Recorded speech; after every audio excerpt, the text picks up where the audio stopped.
Ανακοινώνουμε σήμερα τους υποψηφίους περιφερειακούς σύμβουλους με το συνδυασμό της Λαϊκής Συσπήρωσης στην Περιφερειακή Ενότητα Ροδόπης.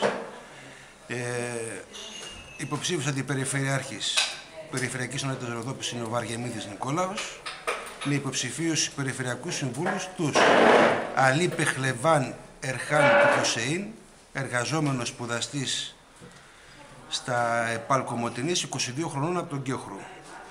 Δεύτερος, ο Αμανατίδης Παναγιώτης του Παύλου, εργαζόμενος,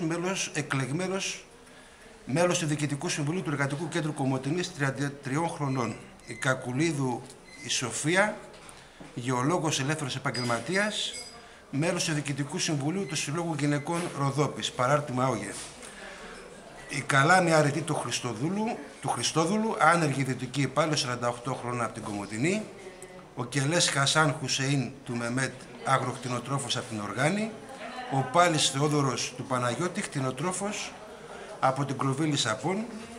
Η Παπαδοπούλα Αγγελική του Ιωάννη, ιδιωτικός υπάλληλος, 57 χρόνων από την Κομοτηνή. Ο Παπαναστασίου Σταύρος του Δημητρίου, συνταξιούχος οδοντίατρος από την Κομοτηνή.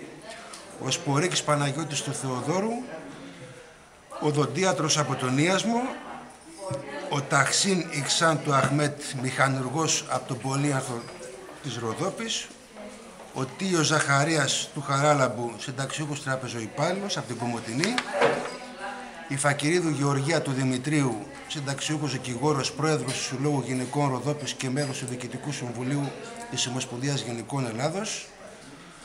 Ο Χουσέιν Μεχμέτ του Σαλή, ναυτικός, μέλος του Διοικητικού Συμβουλίου της Πανελλήνιας Ένωσης Ναυτών Εμπορικού Ναυτικού από τον Πάσο του Δήμου Αργιανών στη Ροδόπη.